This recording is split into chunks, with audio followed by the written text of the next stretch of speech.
belied what was to follow, but there were pleasantries, if only fleeting.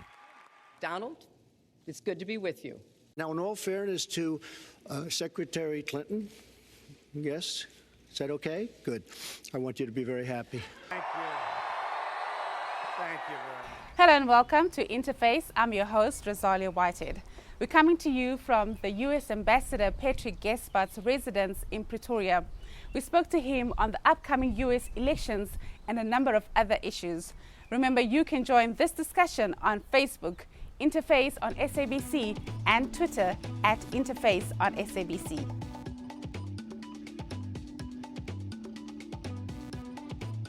Ambassador, you're a leader in the Obama elections and you have experience with elections since 1988. To ensure victory, what should a nominee be doing at this stage of the elections? Well, I love talking about campaigns and elections, particularly elections in the United States, because it's my favorite thing. It just means that every 4 years, the entire country pauses to reflect and think about what the future might look like. It's the greatest civics class anywhere else on the planet. Over 120 million Americans will participate in this election by casting a vote, but there are also tens of thousands who are making small contributions, who are knocking on doors, who are talking to their neighbors and loved ones. And so it's a real affirmation of our values and of our democracy.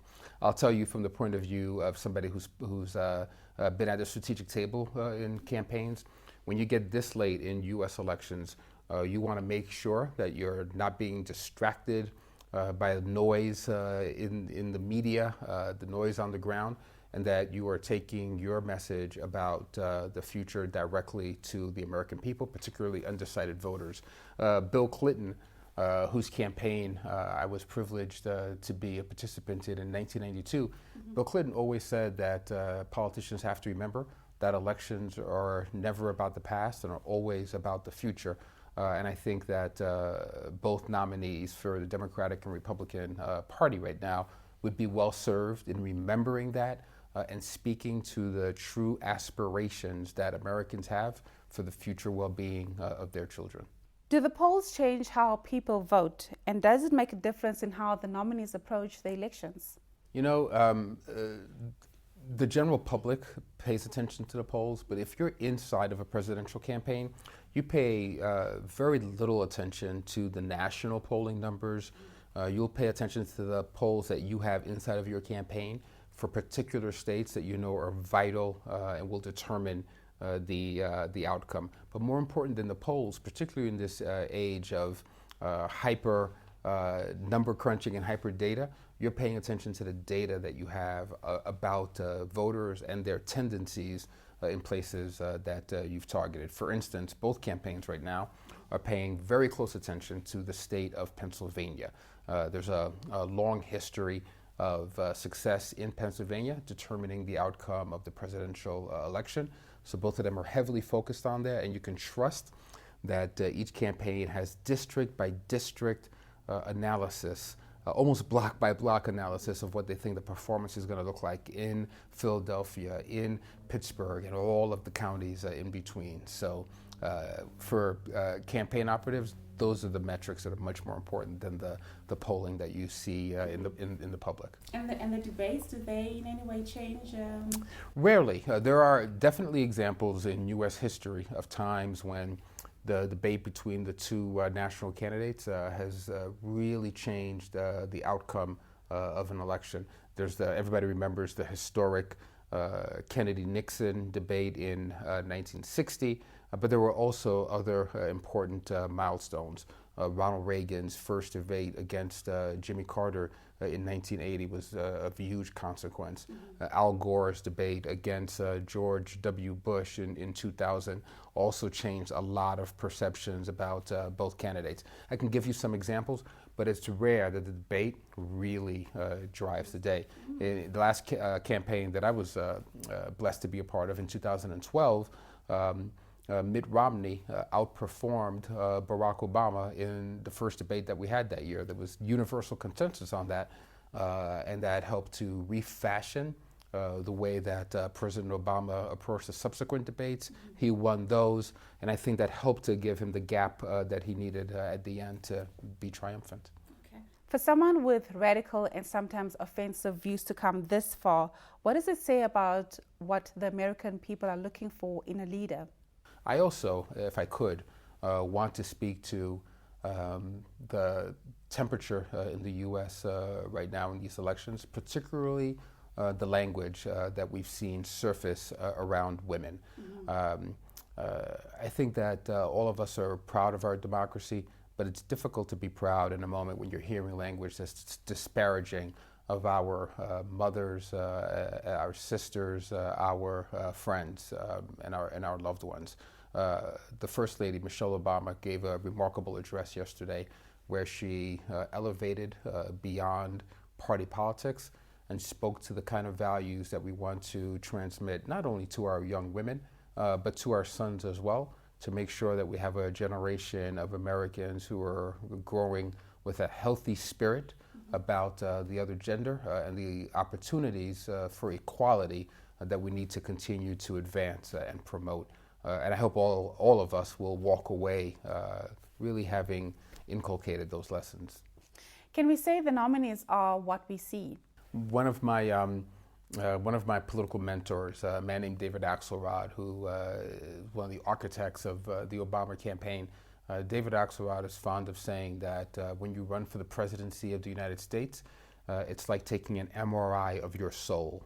Our campaigns are incredibly long. When you're running for the presidency, you're out there in front of the populace for a good 2 years, and they see you at your very best, and sometimes they see you at your worst.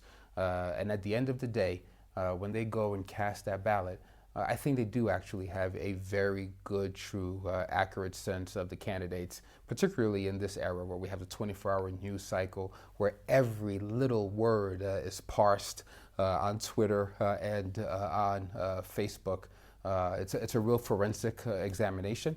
And so I feel confident in saying that you really do get a true, honest sense of who these people are. And you may decide that you want to hang out with them for the next 4 years of your life, or you may decide that you want to check another box.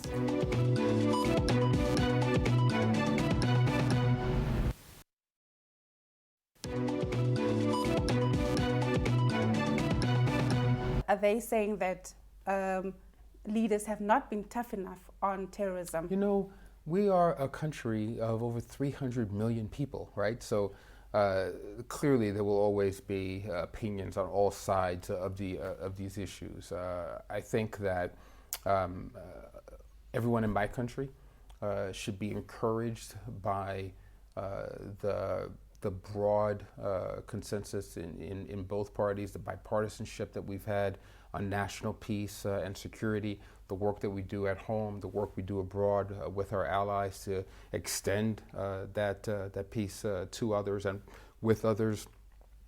There are always more measures that we can take to enhance our security, but we also always have to temper that with what we need to do to protect individual rights. There's been a lot of rhetoric in this campaign cycle in the United States about banning one group or another from the U.S. Because of fears of violent extremism.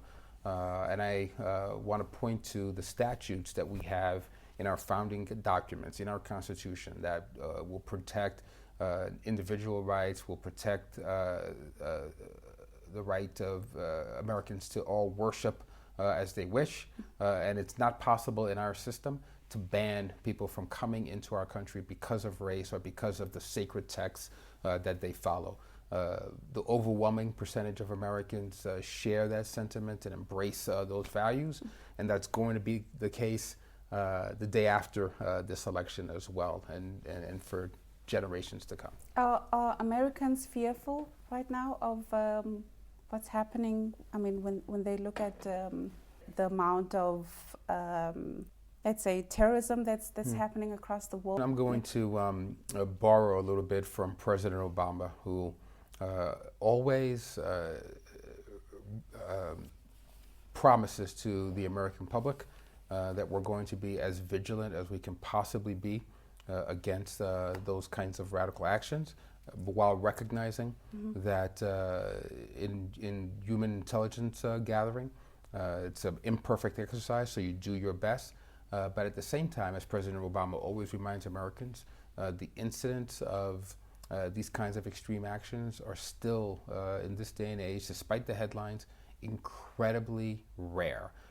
We are, in the U.S., regrettably challenged by the plague of gun violence in our cities, in our states.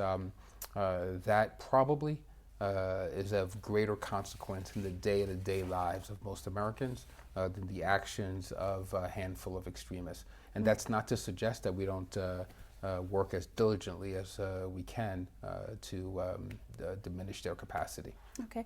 One of the messages on social media says, "I will vote for Donald Trump. We want an end to terrorism." Could this be an indication that voters feel that leaders have not been tough enough on terrorism? All Americans, whether they're Democrats, Republicans, or independents, all want an end to terrorism.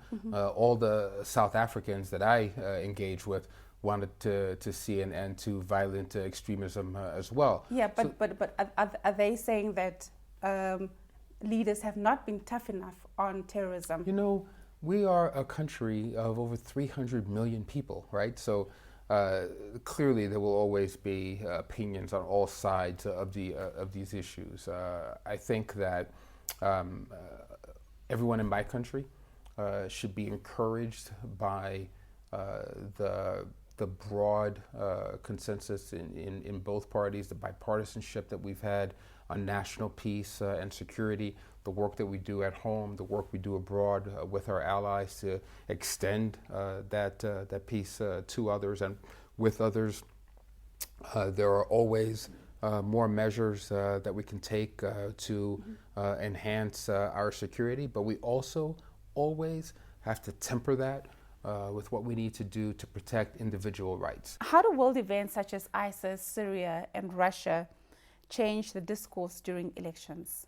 While I may be nonpartisan in my current role, I think there's no secret about the admiration that I have for the current occupant of the White House, and I hope that whoever is elected by my fellow citizens on November 8th, that we will have somebody in office who is as thoughtful as our current president has been, and who has the temperament that will allow him or her to listen very carefully to not only Americans, but to the ambitions and the needs of our allies and partners throughout the world.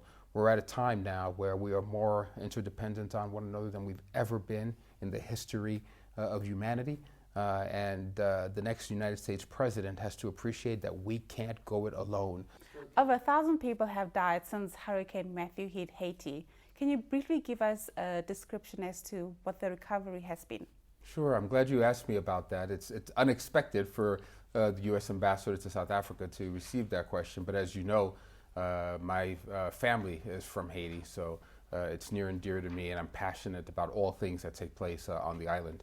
It is devastating to have Haiti be hit by the hurricane just a few short years after the devastation of the earthquake.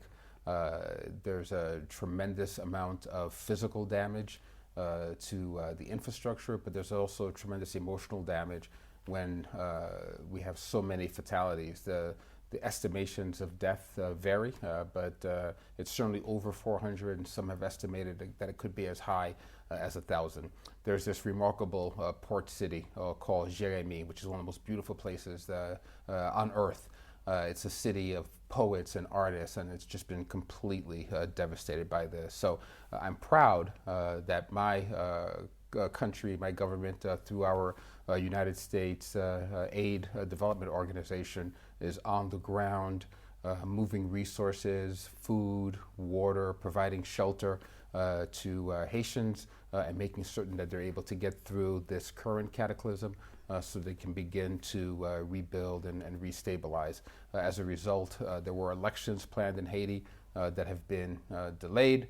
but we're trying to make certain that people get the bare essentials that they need immediately. Did Haiti recover after that earthquake in 2010? You know, how does one recover from a cataclysm that causes the loss of nearly 300,000 lives and just billions of dollars in damages, homes in disrepair, even the National Palace being devastated? So it will take a long time for Haiti to fully recover, particularly because we know that it was already in a fragile state even before the earthquake. But we continue to be committed to the people of Haiti and to make certain that it comes back.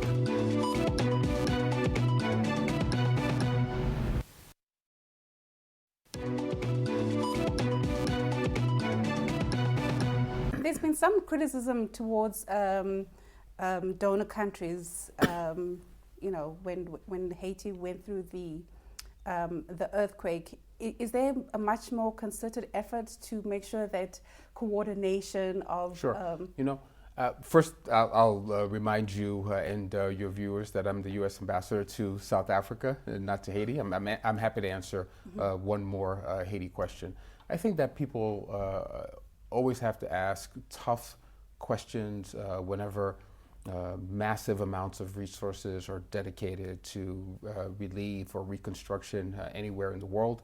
As someone who, as I said before, has something of an intimate understanding of Haiti, I appreciate that real progress has been made to provide opportunities in the rural parts of the country, to lessen the density and the impact in the capital, Port-au-Prince. I know that many donor nations, the United States, Canada, Brazil, France, Japan, China, I could go on. Yeah. All of them have made a meaningful contribution that have helped Haitians regain some sense of agency in their lives.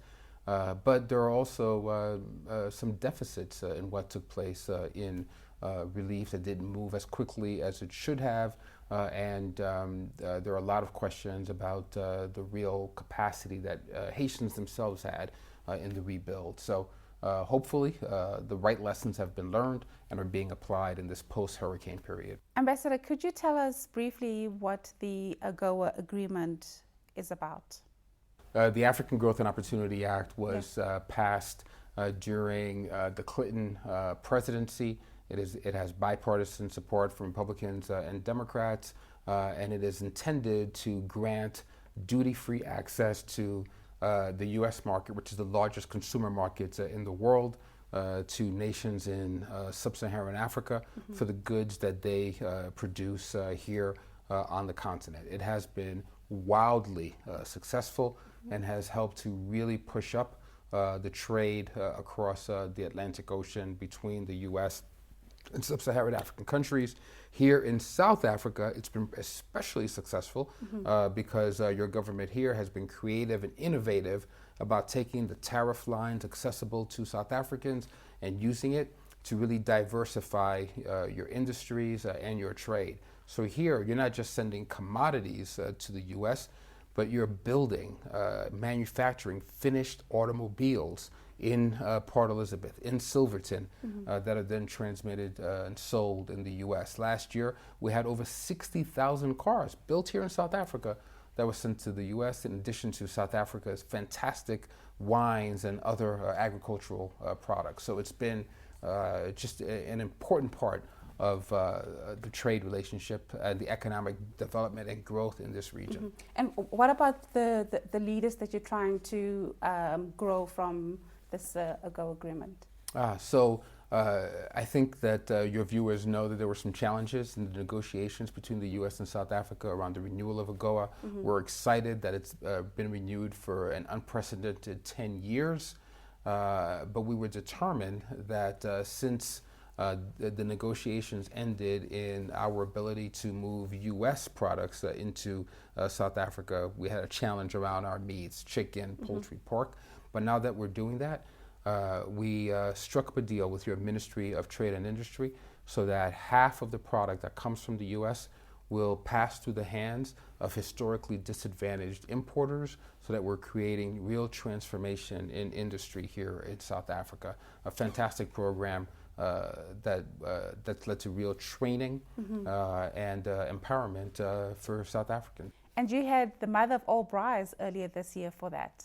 We did. Well, I think that when you get through difficult, protracted negotiations, that it's always important for both sides to let the tensions subside and to focus on what you have in common and what your common goals were.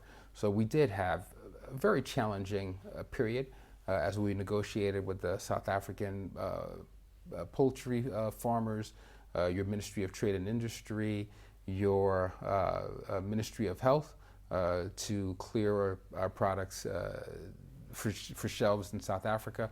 And now that we cleared that hurdle, we thought it was important to get together over some grilled meats and some pop, and to throw back a Stonies and celebrate it all. Okay. However, this issue has come back again.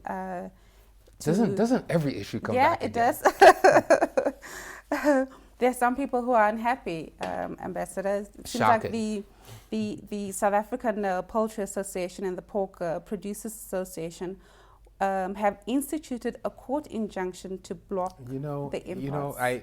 I'm not at all concerned about that.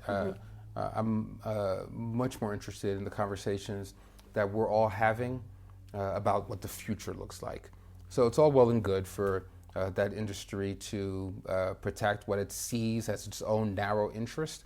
But as the U.S. representative here, it's my role to make certain that the United States is partnering with South Africa for the benefit of the 55 million South Africans who need real growth, who need what we like to call our partnership for prosperity, to make sure that we're doing right by one another in things like renewable energy, in making sure that millennials in South Africa have reliable access to broadband, to expand their knowledge base, to make certain that in Durban we're doing all that we can to capacitate your industries and individuals at the ports to expand capacity there, which is going to have a meaningful impact on GDP in South Africa and therefore the rest of sub-Saharan Africa. So we could spend all of our time in these very narrow parochial disputes. I'm encouraged and heartened by the fact that your presidency and your ministries here have assured us that they will litigate all of those issues with the South African Poultry Association. But that really represents just a drop in the ocean when one considers the vast opportunities that are available for South Africans. If we can expand your access to the United States, which again is the largest consumer market on the planet. So I'd like us to park the elections a little bit and just talk about your family's experience when they arrived in the U.S. We arrived at a time in the 1970s when there was a tremendous amount of turbulence in the politics, in the economy, and in race relations in America. We're just emerging from the apex of the civil rights movement and going into a period of uncertainty in Richard Nixon's America, and we instantly discovered that we're no longer, we go from Haiti, we go from the Congo, we're no longer part of a black majority, but a minority. And we faced discrimination in our day-to-day existence, but also always were able to find places where it was possible to move forward, find opportunity, get educated, and ultimately get integrated as part of the American family. But it wasn't without its challenges, and social, political, and economic challenges. Thank you so much for coming through, Ambassador Patrick Gaspard. And that's how we join this discussion. Join us again next week. Good night.